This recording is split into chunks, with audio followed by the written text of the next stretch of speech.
mais uma vez aqui falando, né, sobre os assuntos que nós recebemos através de denúncias, através da nossa articulação com a sociedade civil organizada, né, dos nossos GTs, né, de trabalho, né, a nossa mandata, ela é dividida, na verdade, em 8 GTs. É por isso que a gente tem essa gama tão grande, porque esses GTs sempre estão em articulação com os movimentos sociais, com a sociedade civil organizada, para que eu use, né, a minha voz através da tribuna e também através das proposituras. Né? Tudo que eu falo aqui, a gente acaba transformando, né, em proposituras, seja indicação, ofício, requerimentos, projetos de lei que garanta, né, a resolutividade, né, a resolução, né, dessas denúncias, desses questionamentos da sociedade. Agora eu vou falar sobre a questão do marco temporal, porque depois de alguns adiamentos, a Comissão de Agricultura e Reforma Agrária no Senado aprovou na quarta-feira passada, dia 23, um parecer favorável ao marco temporal em territórios indígenas de autoria da senadora Soraya Tromnick, do Podemos do Mato Grosso do Sul. A relatora do projeto, que foram 3 votos a favor e 3 contrários ao relatório pela aprovação, né, do PL 2903 de 2023. E agora o texto, né, do PL vai para a Comissão de Constituição e Justiça no Senado. A tese do chamado marco temporal, defendida por latifundiários, madeireiros e mineradores de terras, estabelece que os indígenas somente teriam direito às terras que estavam em sua posse em 5 de outubro de 1988, né, que é a data da promulgação da Constituição Federal, ou que estavam em disputa judicial na época. O que é um absurdo. Todas e todos nós sabemos que o Brasil inteiro é território indígena, porque quando nosso país foi invadido pela coroa portuguesa, aqui já habitavam os nossos povos originários.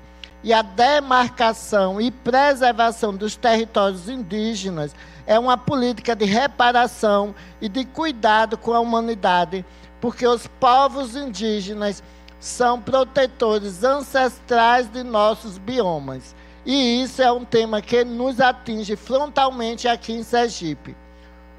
Por exemplo, né, os povos funcaxóis são afetados por esse projeto de lei, caso seja aprovado no Senado. A bancada federal de Sergipe, no Congresso Federal, precisa defender os povos indígenas sergipanos, pressionando e articulando para que esse projeto seja derrotado, porque o Estado brasileiro não pode, através de uma lei ordinária, possibilitar o retrocesso de um direito já adquirido pelos povos indígenas. O marco temporal é inconstitucional, tem o objetivo de devastar os territórios através de garimpo e desmatamento. Não prevê consulta prévia das comunidades, o que configura a invasão. Vai promover a remoção forçada dos territórios e ainda vai ampliar o desastre da crise climática. E eu estou trazendo uma questão, né, que envolve o Senado, o Congresso Nacional, mas a gente sabe que essas decisões lá no Congresso afetam também diretamente o povo sergipano, né?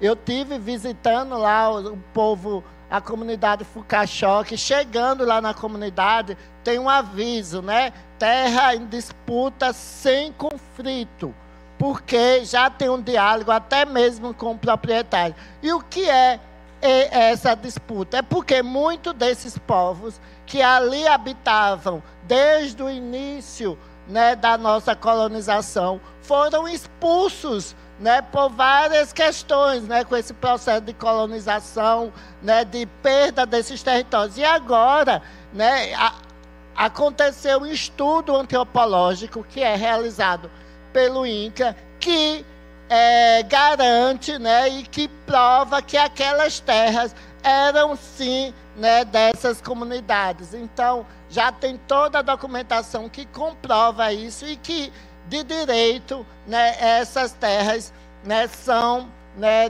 dos povos originários que ali estavam quando sofreram, né, esse processo, né, de expulsão desses territórios.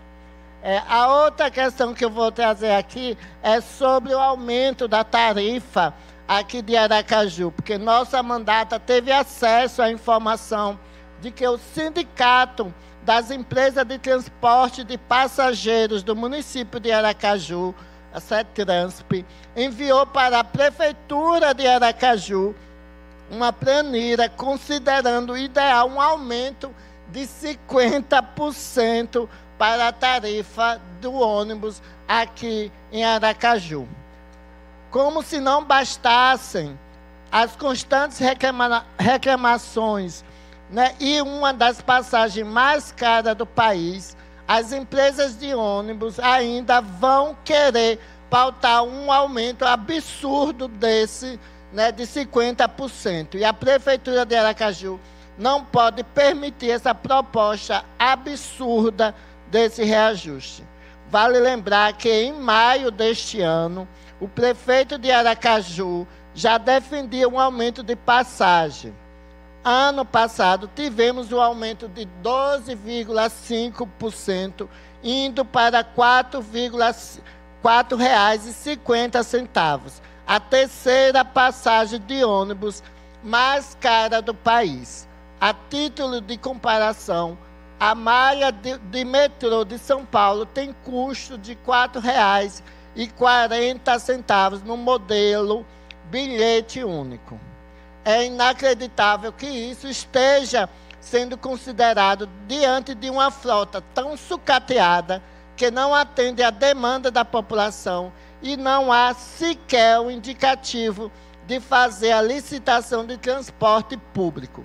As cidadãs e cidadãos estão cansadas e cansados de tanta exploração, mas não iremos tolerar e denunciar essa falta, né, de respeito, né, com a população aqui em Aracaju, porque, infelizmente, a gente percebe, né, uma falta, né, de um investimento no transporte público, né, de Aracaju, e mesmo assim querem aumentar a tarifa aqui dos ônibus. O outro assunto, e finalizando a minha fala por hoje, né, por essa semana, eu quero mais uma vez convidar a sociedade sergipana para participar das plenárias para debater o orçamento do Estado de Sergipe, que a nossa mandata está promovendo. Na próxima segunda-feira, dia 4, discutiremos com a categoria das e dos jornalistas, comunicadores e comunicadoras populares e movimentos estudantis sobre a aplicação dos recursos orçamentários e o fortalecimento da comunicação pública de Sergipe. Então, aproveito os comunicadores dessa casa, das assessorias, né, de outros parlamentares, que possam vir com ideias, sugestões, para que a partir desses debates, né, dessas plenárias, a gente possa transformar, seja emenda, indicação, para que quando o PPA e a LOA vier aqui para essa casa, já venham com essas sugestões. E se não vier, a nossa mandata babadeira vai colocar emenda, mesmo, né, Marcos, que as nossas emendas dificilmente passam, mas estaremos fazendo o nosso trabalho, que é legislar a favor da nossa população.